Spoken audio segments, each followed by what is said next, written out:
അതൊന്നും ചർച്ച ചെയ്തിട്ടില്ല. സീറ്റുകളെ സംബന്ധിച്ച് ചർച്ച നടന്നിട്ടില്ല. ചർച്ച ചെയ്തിട്ടില്ല. അതും തീരുമാനിച്ചിട്ടില്ല. ഒന്നുമില്ല, നിരുപാധികം. അതൊക്കെ ചർച്ച ചെയ്ത് തീരുമാനിക്കേണ്ടതല്ലേ. ഇതുവരെ ഞങ്ങളോട് ആവശ്യപ്പെട്ടിട്ടില്ല. കൂടുതൽ സീറ്റ് ജയിക്കാനാണ് ഞങ്ങളുടെ എല്ലാവരുടെയും ആഗ്രഹം. അതിനാണ് ഞങ്ങളുടെ മുന്നൊരുക്കം, അതിനാണ് മുൻതൂക്കം, അതിനാണ് മുൻഗണന.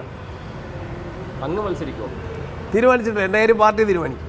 ചില അഭിമുഖങ്ങൾ വരുന്നുണ്ട് അങ്ങ് മത്സരിക്കുകയാണെങ്കിൽ പകരം ഒന്നുമില്ല. അതൊക്കെ കോൺഗ്രസ് ഹൈക്കമാൻഡാണ് തീരുമാനിക്കേണ്ടത്. ഞാൻ മത്സരിക്കണോ ആര് മത്സരിക്കണം. അങ്ങനെ മത്സരിക്കുന്നെങ്കിൽ എന്താ തീരുമാനിക്കേണ്ടത്? കോൺഗ്രസ് ഹൈക്കമാൻഡ്. പിണറായിക്കെതിരെ ധർമ്മടത്തൊരു പ്രധാനപ്പെട്ട സ്ഥാനാർത്ഥിയെ പരിഗണിക്കുന്നു എന്നുള്ള റിപ്പോർട്ടുകളുണ്ടായിരുന്നു. അതൊക്കെ ആലോചിച്ച് തീരുമാനിക്കും. ധർമ്മടത്ത് കരുത്തിട്ട സ്ഥാനാർത്ഥി വരും.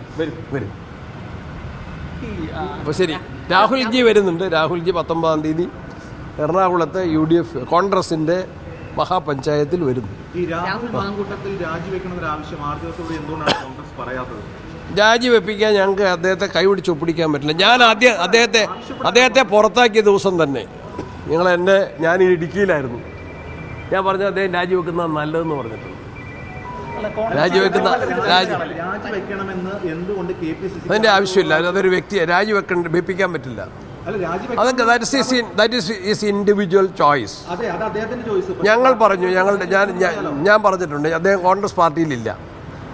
കോൺഗ്രസ് ആരും എന്നറിയില്ല.